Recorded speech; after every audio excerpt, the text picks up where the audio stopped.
Hello students, polytechnic liberal learning में आप सभी का स्वागत है। तो मैकेनिकल इंजीनियरिंग 6 सेमेस्टर यानी अंतिम सेमेस्टर जो होता है उसमें एक महत्वपूर्ण सब्जेक्ट है सीएनसी मशीन्स एंड ऑटोमेशन।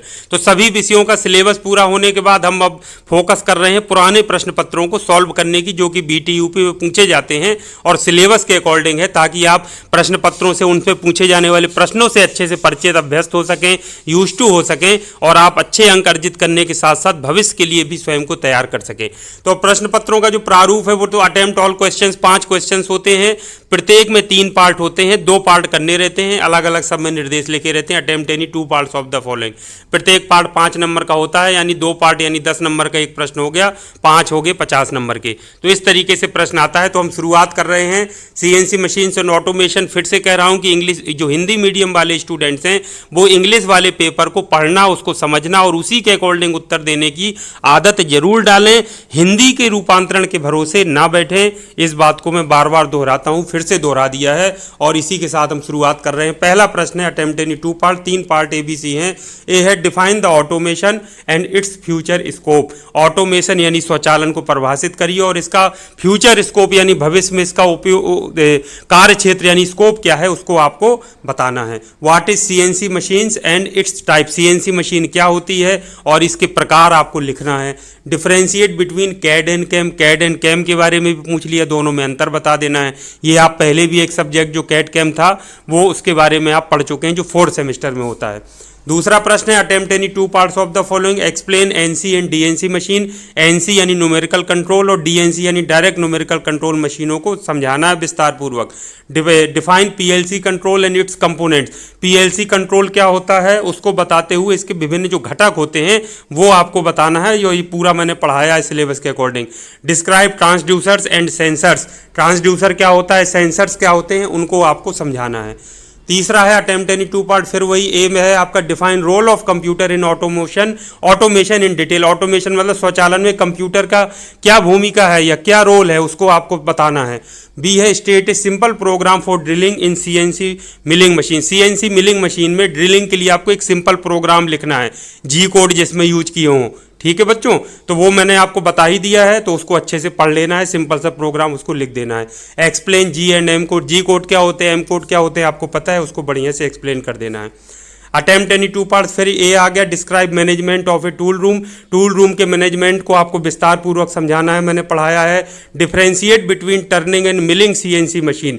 जो टर्निंग का मतलब है लेथ मशीन का कह रहा है, तो सीएनसी लेथ मशीन और सीएनसी मिलिंग मशीन जो होती है उसको में अंतर आपको बताना है। तो आप सब जानते हैं लेथ मशीन बचपन से, जब बचपन का मतलब जब से आप डिप्लोमा में एडमिशन लेते हैं तो वहाँ पे जाते लेथ मशीन तो रखी रहती है, लेकिन सीएनसी लेथ आप जानते हैं कॉन्सेप्ट वही है, खाली वो लेथ मशीन सीएनसी में बदल जाती है। इसी तरीके से मिलिंग मशीन भी होती है, कन्वेंशनल मिलिंग होती है, अब ये सीएनसी मिलिंग आ गई, तो कॉन्सेप्ट वही रहता है, बस दोनों में वही अंतर आप आसानी से चूंकि जानते हैं, सब पढ़ा हुआ है, चित्र बना करके इसको जरूर एक्सप्लेन कर दीजिए और दोनों में अंतर बता दीजिए। Describe the close loop system with A diagram. Open loop system, close loop system 2 होते हैं, आपको अच्छे से मालूम है और डायग्राम दोनों के अच्छे से मालूम है, बना करके समझा दीजिए।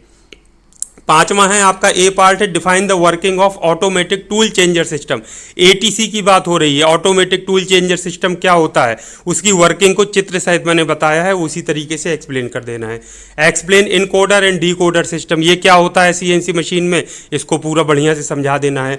Describe CNC tool holder. CNC में जो टूल को पकड़ने के लिए यानी टूल को थामने के लिए जो टूल होल्डर्स यूज किए जाते हैं उसके बारे में पूरा समझाना है, कितने प्रकार के होते हैं, क्या कॉन्सेप्ट होता है, कैसे वर्क करता है, वो पूरा आपको बता देना है। तो इस तरह से 5 प्रश्न हुए, इन्हीं को अब हिंदी में देख लेते हैं थोड़ा सा।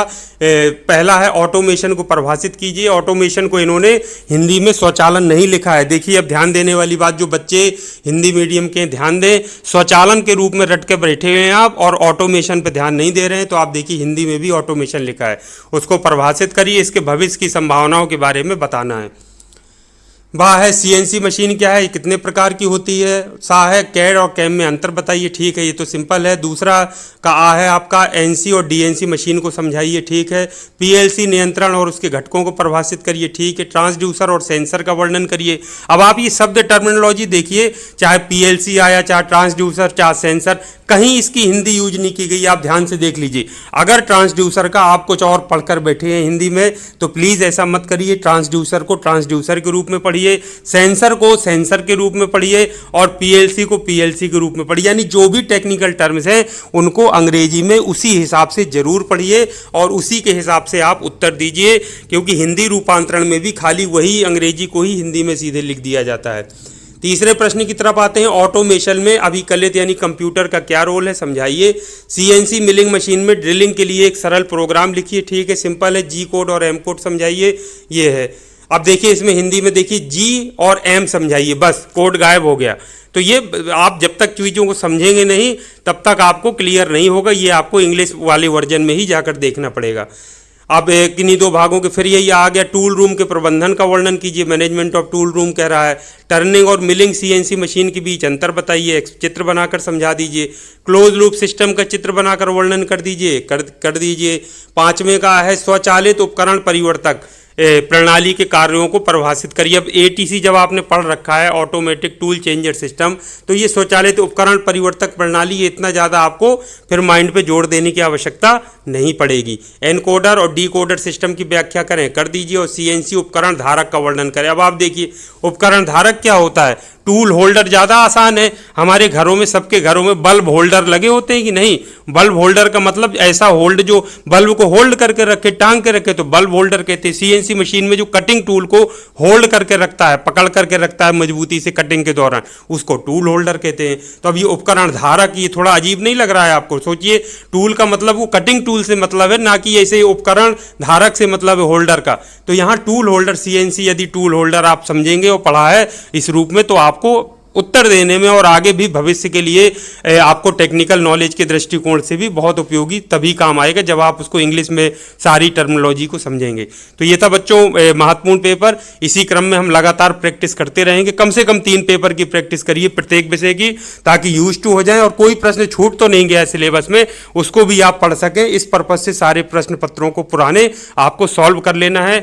ये जो अभी मैंने प्रश्न पत्र बताया, ये फरवरी में जो परीक्षाएं हुई थी आपकी 2023 में, स्पेशल बैक पेपर्स भी उसमें सारे होते हैं, उसी का ये पेपर है। तो प्रैक्टिस कर लीजिए। और इसके पहले के भी जो 2 पेपर हैं उनकी भी आपको प्रैक्टिस कर लेना है। कम से कम 2 या 3 पेपर आपको जरूर सॉल्व करना है।